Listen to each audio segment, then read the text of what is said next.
Bonjour à tous, eh bien nous voici devant vous encore pour cette fois-ci, enfin je dis encore, j'espère qu'il y a de la joie pour les uns et pour les autres, d'échanger. Et puis eh bien là, je vous invite à une réflexion sur la protection de Dieu. Alors voilà, nous allons tout de suite lire le psaume 18 des versets 2 à 4, et puis un deuxième dans 2 Thessaloniciens, chapitre 3, verset 3. Alors, 18, 2, 3, 4, est-ce que quelqu'un peut lire ? Je t'aime, ô Éternel, ma force, Éternel, mon rocher, ma forteresse, mon libérateur, mon Dieu, mon rocher, où je trouve un abri, mon bouclier, la force qui me sauve, ma haute retraite. Verset 4. Je m'écrie, loué soit l'Éternel, et je suis délivré de tous mes ennemis.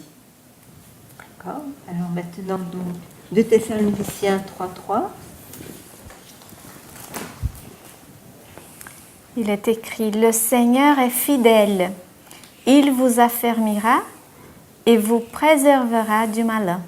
Du malin. Alors, les uns et les autres, qu'est-ce que vous pouvez dire sur cette protection que le Seigneur nous donne ?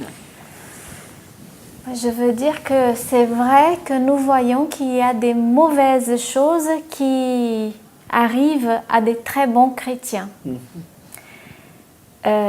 Tout reste dans la confiance que nous avons en Dieu. Est-ce que j'ai confiance en Dieu malgré les circonstances?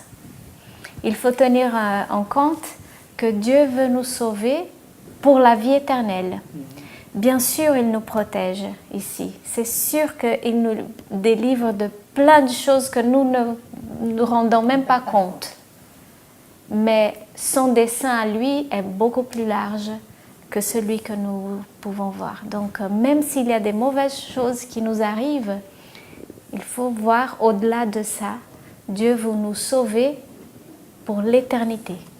Un petit peu là, c'est une des histoires de la parole de Dieu qui me vient à l'esprit. C'est un peu comme Élisée avec son serviteur Géasi, qui lui voit l'armée arriver, il se dit oh là, mais qu'est-ce qu'on va faire devant tous ces hommes? Et que Élisée va prier, va dire ouvre les yeux de Géasi. Et là, d'un seul coup, il s'aperçoit que l'armée est entourée d'une armée d'anges qui est là pour les protéger. Tout à fait. Qui d'autre veut dire quelque chose? C'est vrai que se dire que un roi, comme le roi David, a pu écrire des psaumes où il nous dit que vraiment il se remet entre les mains du Seigneur, que le Seigneur le délivre. Oui. On s'imagine un grand roi comme si aujourd'hui il était là. On n'oserait même pas lui parler, on n'oserait même pas manger avec lui à table. Quand on saurait qu'il passe dans la rue, on serait là dans un coin de rue pour voir quand il va passer. Quelqu'un d'impressionnant quand même, un grand roi. Tout à fait. De savoir que ce grand roi-là, eh bien, il s'en remettait entièrement entre les mains de notre Dieu. Entièrement, il lui faisait confiance, il n'avait pas peur de le louer, de lui écrire des poèmes, des chansons, de dire que vraiment Dieu le délivre. Alors, à combien plus forte raison, nous, qui n'avons pas toutes les responsabilités qu'il avait, mais on doit faire confiance à Dieu dans notre vie. C'est vrai. Oui, cette référence au roi David. Ouais. Et juste pour compléter, puisque je suis d'accord avec ce qui a été dit par Sandra et Béatrice, mais en plus, il y a deux parties en fait. La première partie, c'est la déclaration de Dieu. Et de ce qu'on a déjà dit tout à l'heure sur la manière de croire, de faire confiance à l'Éternel et d'avoir foi en lui. Et la deuxième partie, c'est comment l'homme le reçoit. Cette déclaration de Dieu. Je suis ton protecteur.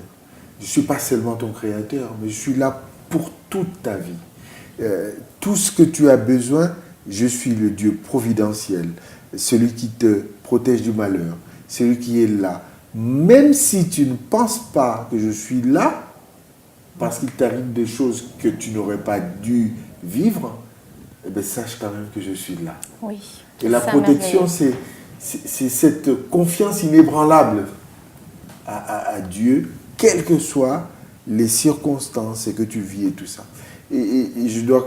Alors, celui qui ne croit pas aura du mal à entendre toutes... Nous sommes prêts à donner tous des expériences où Dieu a agi dans notre vie. Oui. Tout à fait. Mais celui qui ne croit pas aura du mal. Mais je dois dire une chose, juste pour terminer cette partie-là, que tu n'as pas besoin de traverser des expériences pour savoir que Dieu est là pour toi. Ah oui, Il vaut bien mieux sûr. croire avant. Oui. C'est vrai que par rapport à ça, si je peux me permettre une expérience, moi je suis née dans un milieu adventiste et donc j'ai grandi dans les bénédictions du Seigneur. Et puis au fur et à mesure du temps qui passait, je ne me rendais pas compte que j'étais dans les bénédictions du Seigneur.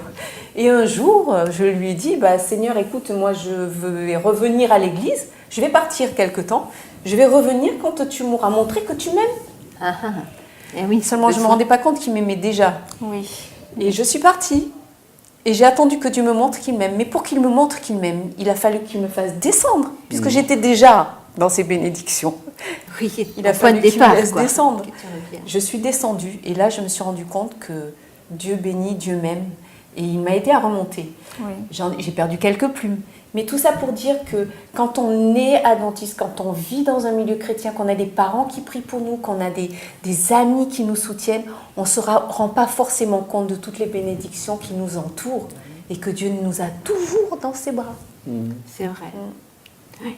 Mais je pense que les uns et les autres, on pourrait dire combien le Seigneur Amen. vous a aidé, fortifié. Et je vous encourage, vous les animateurs, justement, à dire à vos jeunes ce que Dieu fait dans votre vie. Parce que c'est important. Françoise, avant que tu termines, Oui. est-ce que je peux juste lire un paragraphe?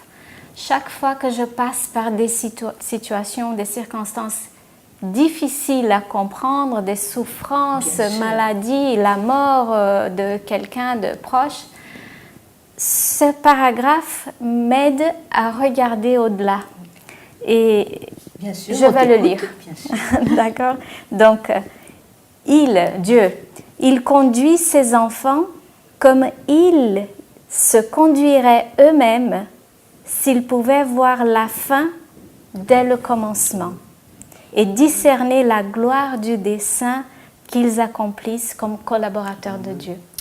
Donc, notre vision est trop courte. Ah oui. Quand on passe par des souffrances, on se dit « Tiens, Dieu ne m'a pas protégé ». C'est pas ça, comme tu disais, c'est pas ça du tout. Il est là.